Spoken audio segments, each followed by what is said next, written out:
Good morning everyone, how are you? I hope सभी ठीक होंगे, अच्छे होंगे, तंदुरुस्त होंगे और कोरोना से सेफ होंगे। लास्ट वाली क्लास के अंदर हमने बात की थी ट्राइबल नेम के लिए मैंने एक टेबल बनवाई थी जो मैंने कंप्लीट करवा दी थी। ठीक है, आज जो मैं बात करूंगा, जो नेक्स्ट टॉपिक अपना नया टॉपिक है, नेक्स्ट टॉपिक जो है वो है IUPAC ऑफ ऑर्गेनिक कंपाउंड। ठीक है, कार्बन कंटेनिंग कंपाउंड की IUPAC के बारे में बात करूंगा मैं। आज जो टॉपिक हम बात करेंगे वो किसकी बात करेंगे? IUPAC।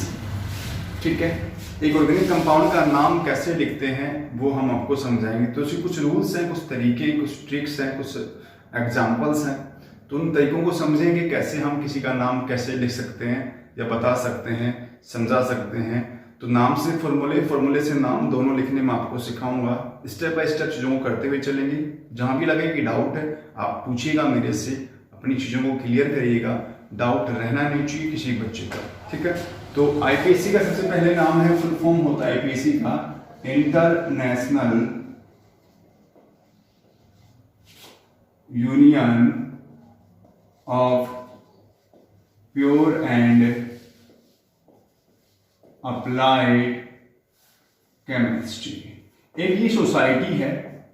ठीक है, ये सोसाइटी का काम क्या है? इस सोसाइटी का काम है कि कोई भी ऑर्गेनिक कंपाउंड या कोई भी केमिकल सब्सटेंस अगर आपको मिलता है ना, तो उसका नामकरण करना।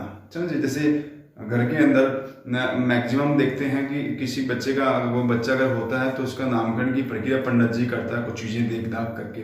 वैसे ही कुछ काम यहाँ है। इसका है कि यहाँ भी ये भी क्या करता है, उस कंपाउंड की सारी प्रॉपर्टियों को जानने जुड़ने के बाद में ये उसका क्या करता है, नोमेनक्लेचर करता है सारे, उसका ग्रह नक्षत्र देख करके। ठीक है ना।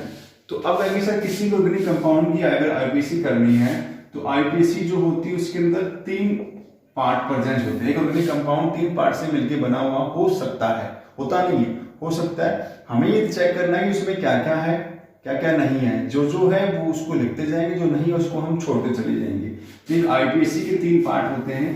एक होता है नाम के सबसे पहले लिखा जाता है प्रीफिक्स, जिससे आप अपने नाम के आगे, पिताजी के नाम के आगे श्रीमान लगा दो, तो एक प्रीफिक्स है। दूसरा सामने वाले का नाम लिखते हो, जैसे वर्ड रूट जगदीश पर जगदीश, श्रीमान जगदीश, फिर लगाते हो नाम के एंड में उसकी जाति का, उसके धर्म का एक सिंबलिक, जाति अगर है तो शर्मा है, यादव है। ठीक है, इस तरीके से राजपूत है। तो फिर क्या लगता है, फिर लगता है सफिक्स। ठीक है, तो एक नाम इन तीनों के मिलने से बना हुआ हो सकता है, कहने का मतलब। ठीक है, ये उम्र के अनुसार लगता है, ये हमेशा दोनों प्रेजेंट होते हैं। ये डिपेंड करता है कि आप छोटे बच्चे हो कि नहीं हो। बड़े हो गए तो श्रीमान वाली इज्जत मिलेगी, अदरवाइज बच्चा अगर है छोटा तो छोटे को तो हम इससे बोलते हैं, और या उसका शर्मा जी है तो लगा देते हैं, यादव है तो यादव लगा देते हैं, इस तरीके से। ठीक है, अब क्या करेंगे सर, प्रीफिक्स जो है उसकी भी 2 टाइप अपने पास में प्रेजेंट है। प्रीफिक्स की 2 टाइप प्रेजेंट होती है। वो प्रीफिक्स एक होता है सेकेंडरी प्रीफिक्स। ठीक है, एक चीज समझाता हूं। दूसरा होता है प्राइमरी प्रीफिक्स। क्या होते हैं, कैसे आइडेंटिफाई करते हैं, उसके बारे में बात करूंगा। फिर देखो, प्रीफिक्स 2 हो सकते हैं, कौन कौन से? सेकेंडरी कौन सा होगा, प्राइमरी कौन सा होगा। किसको पहले लिखेंगे? सेकेंडरी वाले को पहले लिखेंगे, प्राइमरी वाले को बाद में लिखेंगे। उसके बाद फिर मैं यही सेम चीज रिपीट करता हूं। उसके बाद फिर किसका नाम आएगा? वर्ड रूट का नाम आएगा। उसके बाद में सफिक्स को भी हमने 2 टाइप में डिवाइड कर दिया, एक प्राइमरी सफिक्स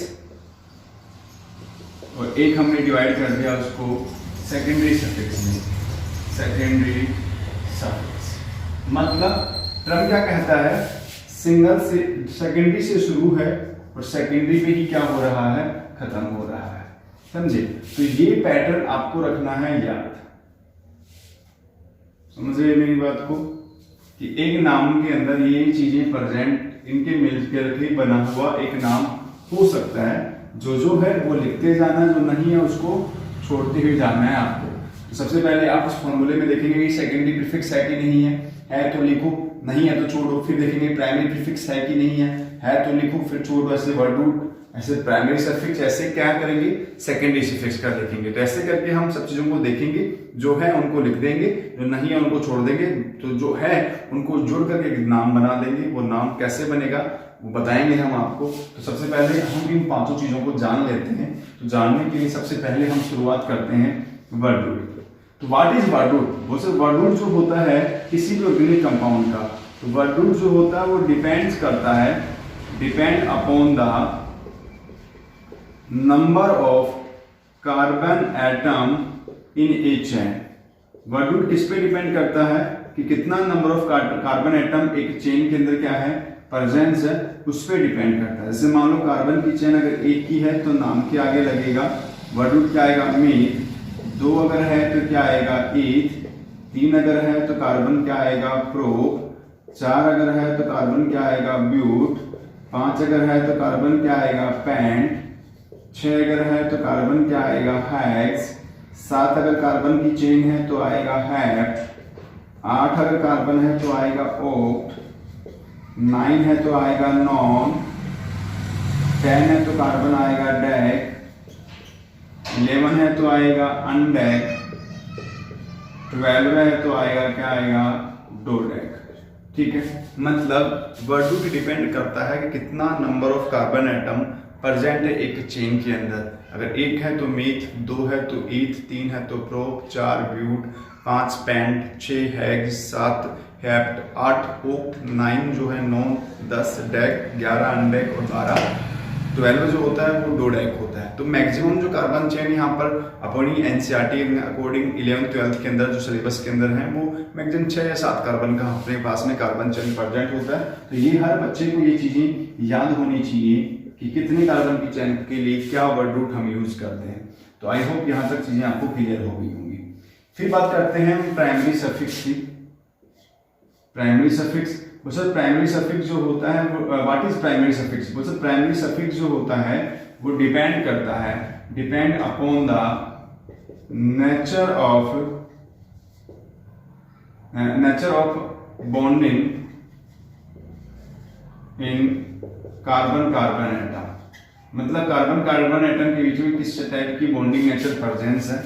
मतलब समझाता हूं, अगर आप जो ऑर्गेनिक कंपाउंड ले रहे हो उसमें कार्बन कार्बन के बीच में सारे बॉन्ड अगर सिंगल हैं तो आपको प्राइमरी सफिक्स लगाना है इन। कार्बन के बीच में अगर आपको कोई चेन के अंदर, कार्बन की कोई चेन के अंदर डबल बॉन्ड मिले तो आप क्या लगाएंगे, इन लगाएंगे। और अगर किसी कार्बन ऑर्गेनिक कंपाउंड में अगर ट्रिपल बॉन्ड है तो क्या लगाएंगे आप, आइन लगाएंगे।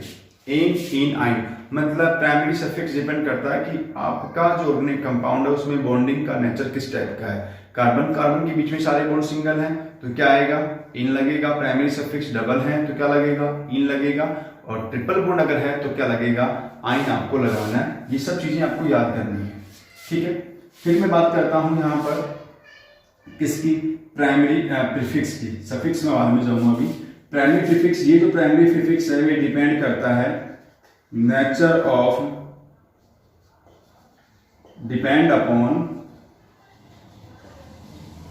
Nature of cyclic hydrocarbon compound. Cyclic यहाँ मतलब खास बात क्या कह रहा है, यहाँ पर जो कार्बन की जो चेन होगी ना वो ओपन चेन नहीं होगी। कैसी होगी, साइक्लिक फॉर्म में होगी। और अगर साइक्लिक फॉर्म में होगी तो उसके लिए प्राइमरी सफिक्स जो आप यूज करने वाले हो वो क्या यूज करोगे आप, साइक्लो यूज करोगे। क्या यूज करोगे, जैसे एक सिंपल कार्बन चेन 3 कार्बन की है मिनिमम तो वो प्रोपेन होती है, उसी के अगर आप साइक्लिक बना दोगे 3 कार्बन वाले की तो अब नाम के आगे क्या लग जाएगा, प्रोपेन तो है ही है पर क्या लगेगा, साइक्लो लगेगा। तो साइक्लो प्रोपेन वाला टर्म तो ये उस दौरान हम यूज करते हैं, ठीक है। अब मैं आता हूं सेकेंडरी सफिक्स। सेकेंडरी सफिक्स जो होता है वो डिपेंड करता है, secondary suffix depend upon nature of functional group. किस पे डिपेंड करता है ये, नेचर ऑफ फंक्शनल ग्रुप पे डिपेंड करता है। मतलब आपकी कार्बन चेन के साथ में किस टाइप का फंक्शनल ग्रुप प्रेजेंट है उस पर डिपेंड करता है इसका नेचर। तो जो अपने 12th के सिलेबस में है जो फंक्शनल ग्रुप उनके बारे में हम बात कर लेते हैं। तो किस फंक्शनल ग्रुप को हम सेकेंडरी सफिक्स के रूप में क्या नाम यूज करेंगे मैं आपको समझा देता हूँ। आपका सबसे फेवरेट एल्कोहल है, एल्कोहल के लिए हम यूज करेंगे ओल। फिर अपने पास में एल्डिहाइड है, एल्डिहाइड के लिए यूज करेंगे अल। फिर अपने पास में है कार्बोक्सिलिक, कार्बोक्सिलिक के लिए हम सेकेंडरी सफिक्स यूज करेंगे ओइक एसिड। क्या यूज करेंगे, ओइक एसिड। फिर अपने पास में है क्या यहाँ पर कीटोन, कीटोन के लिए यूज करेंगे हम क्या, ऑन, सेकेंडरी सफिक्स। फिर अपने पास में यहाँ पर है CONH2। फिर क्या आता है अमाइड, ये क्या है अमाइड को अमाइड यूज करते हैं। फिर अपने पास में है साइनाइड, साइनाइड को यूज करते हैं नाइट्राइल। फिर है एनसी, आइसोसाइनाइड को यूज करते हैं आइसोनाइट्राइल।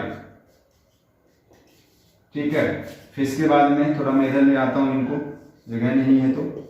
फिर हम यूज करते हैं अपने पास में ये वाला एस्टर, एस्टर के लिए यूज करते हैं, समझाऊंगा एक चीजें अपने को। एस्टर के लिए यूज करते हैं एल्काइल ओएट। एस्टर के लिए क्या लगाते हैं? एल्काइल और ओएट लगाते हैं। कैसे यूज करेंगे सब समझाऊंगा मैं।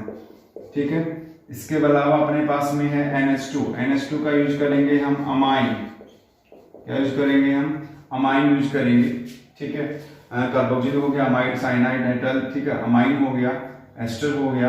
ठीक है, तो ये मेन जो चीजें थी जो हमने करवाई है, जो इसके बारे में हमने बात करी। OH के लिए ओल, CHO के लिए अल, एल्डिहाइड के लिए अल है, कार्बोक्सिलिक के लिए ओइक, कीटोन के लिए ओन, अमाइड के लिए अमाइड, साइनाइड के लिए नाइट्राइल, NC के लिए आइसोनाइट्राइल, COOR के लिए एल्काइल ओएट, एस्टर है ओएट आ जाएगा। NH2 के लिए क्या आ जाएगा? अमाइन। कुछ बचेंगे वो मैं अलग से करवा दूंगा आपको। ठीक है, जैसे ईथर वगैरह है, एनहाइड्राइड है। ठीक है, जो थोड़ी बची हुई है उनको मैं थोड़ा अलग से करवा दूंगा। अब अपने पास में है secondary prefix. Secondary prefix depend करता है, बस it depends upon nature of substituent. किस पे डिपेंड करता है? ये नेचर ऑफ सब्स्टिट्यूएंट पे डिपेंड करता है। सब्स्टिट्यूएंट क्या होगा, कौन सब्स्टिट्यूएंट होगा, तब क्या यूज करेंगे। सिंपल सा मैं लिख देता हूं, आर का मतलब है अगर कोई भी एल्काइल ग्रुप, तो उसके लिए आपको एल्काइल यूज करना है। मिथाइल CH3 है तो क्या यूज करोगे आप? मिथाइल यूज करोगे। C2H5 है तो क्या यूज करोगे आप? इथाइल यूज करोगे। क्या यूज करोगे? इथाइल यूज करोगे आप। ठीक है, C2H5 अगर है तो। ठीक है, इसके अलावा OCH3 है, ये ईथर का है तो मिथोक्सी यूज करोगे। इसके अलावा OC2H5 है तो इथोक्सी यूज करोगे। इसके अलावा सारे हैलोजन है तो क्या यूज करोगे? हैलो यूज करोगे। हैलो का मतलब क्लोरीन है तो क्लोरो, ब्रोमीन है तो ब्रोमो, आयोडीन है तो आयोडो और फ्लोरीन है तो फ्लोरो यूज करोगे। ठीक है, इसके अलावा अपने पास में NO2 है तो नाइट्रो यूज करोगे। ठीक है, ठीक है। अब कुछ फंक्शन ग्रुप जो होते हैं वो एज ए प्रीफिक्स भी यूज कर सकते हैं। कैसे करेंगे वो मैं आपको समझाऊंगा। ठीक है, इसके अलावा OH है तो हाइड्रोक्सी यूज कर सकते हैं आप, अगर प्रीफिक्स के रूप में यूज होता है। कब होता है समझाऊंगा मैं। कीटोन अगर है, कीटोन के लिए अगर है अपने पास में, कीटोन के लिए अगर है तो क्या यूज करोगे आप? मैं इसके लिए यहाँ कर देता हूँ। कीटोन के लिए यूज करेंगे हम कीटो या ओक्सो यूज करेंगे। ठीक है, CN अगर है तो क्या यूज करोगे आप? साइनो यूज करोगे प्रीफिक्स के रूप में। तो ऐसे बहुत सारे एग्जाम्पल है जो मैं आपको करवाऊंगा एक एक करके। ठीक है, तो आई होप चीजें आपको समझ में आ गई होंगी। मैंने क्या कहा कि IPC क्या है? बोला IPC जो है एक संस्था है जिसका काम होता है किसी भी ऑर्गेनिक कंपाउंड का नोमेनक्लेचर करना। जो भी मिलेगा ऑर्गेनिक कंपाउंड है, कोई भी केमिकल का सब्सटेंस, उसका नामकरण कौन करती है? IPC करती है। यहाँ पर हम किसकी बात कर रहे हैं? ऑर्गेनिक कंपाउंड की बात कर रहे हैं। तो ऑर्गेनिक कंपाउंड का नोमेनक्लेचर करने के लिए हमें 3 चीजें देखनी पड़ती है, प्रीफिक्स, वर्ड रूट और सफिक्स। फिर उसने प्रीफिक्स और सफिक्स को भी दो फर्दर क्लासिफाई कर दिया, दो कैटेगरी के अंदर, प्राइमरी और सेकेंडरी वाला। फिर हमें पैटर्न मिला, सेकेंडरी से शुरू, सेकेंडरी पे खत्म। Secondary prefix, primary word root, primary suffix और सेकेंडरी सफिक्स। फिर मैंने आपको बताया कि वर्ड रूट क्या होते हैं, किस पे डिपेंड करता है, सफिक्स किस पे डिपेंड करता है, सेकेंडरी सफिक्स किस पे डिपेंड करता है। सब चीजें आपको पता होनी चाहिए और मैं PDF आपको भेज दूंगा, अपनी नोटबुक में उतार लेना। प्राइमरी प्रीफिक्स क्या होता है, किस पे डिपेंड करता है, वो मैंने आपको बताया। सेकेंडरी प्रीफिक्स क्या होते हैं इनका। तो सबसे पहला काम क्या है कि इनको जानना कि कौन प्राइमरी प्रीफिक्स, कौन सेकेंडरी प्रीफिक्स, कौन वर्ड रूट, कौन क्या है, वो सब आपको पता होना चाहिए। इनका यूज हम कैसे करेंगे वो मैं आपको समझाऊंगा विद एग्जांपल। तो एक एक करके, तो पहले मैं आपको सिस्टम वाइज करूंगा। पहले मैं वर्ड रूट और प्राइमरी सफिक्स के मिलने से बनने वाले फॉर्मूले समझाऊंगा, फिर इन तीनों की एंट्री करवाऊंगा, फिर चौथे की एंट्री करवाऊंगा फॉर्मूले में, फिर पांचवें की, फिर सारों को प्रेजेंट करवा करके क्या करवाऊंगा आपको मैं? नोमेनक्लेचर करवाऊंगा।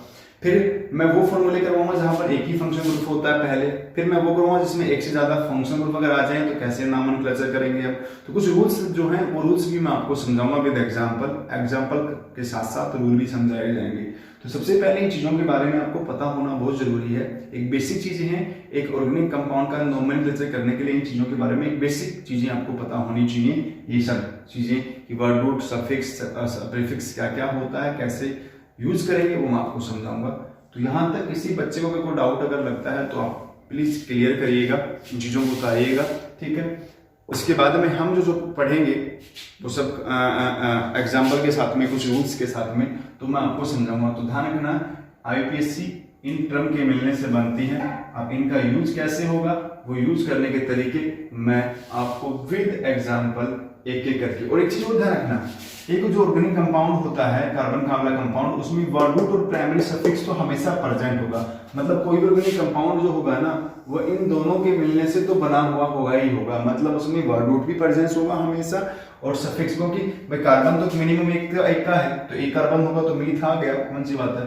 और सिंगल बॉन्डिंग नेचर, एक सिंगल वाले एक कार्बन में हम सिंगल बॉन्ड इंक्लूड करते हैं, तो एन तो होगा ही होगा। तो मतलब एक ऑर्गेनिक कंपाउंड में वर्ड रूट और प्राइमरी सफिक्स तो हमेशा प्रेजेंट होते हैं। फिर जो वेरिएशन आना जो शुरू होता है ना, वो सेकेंडरी सफिक्स, प्राइमरी प्रीफिक्स और सेकेंडरी प्रीफिक्स के यूज के होने के बाद में उसमें वेरिएशन आना शुरू होता है। तो यहाँ तक आई होप चीजें क्लियर हो गई होंगी। किसी बच्चे को जो भी डाउट अगर है, प्लीज डाउट को क्लियर करें, कॉन्सेप्ट को समझें, क्वेश्चन करें, ईमानदारी से पढ़ें, सेफ रहें, कोरोना से बचें और टेक केयर। मिलते हैं नेक्स्ट वीडियो में, next with rules, with example, with types के साथ में। जहाँ तक किसी बच्चे को कैसी भी अगर दिक्कत है तो समझिएगा। तो नेक्स्ट में हम पढ़ाएंगे कुछ रूल्स विद एग्जाम्पल, आपको समझाने की कोशिश करूँगा मैं, जहाँ आई होप आपको बहुत अच्छे से करवाया जाएगा। यहाँ तक अगर किसी बच्चे को लगे कि डाउट अगर है तो मेरे से समझिएगा, मेरे से पूछिएगा, अपना होमवर्क प्रॉपर करिएगा, पढ़िएगा, सारी वीडियो देखिएगा, जिन्हें नहीं देखी पीछे वाली स्टार्टिंग से आप देख सकते हो। तो मिलते हैं नेक्स्ट वीडियो में नए टॉपिक के साथ में। थैंक यू, नई एनर्जी के साथ में। Thank you, bye.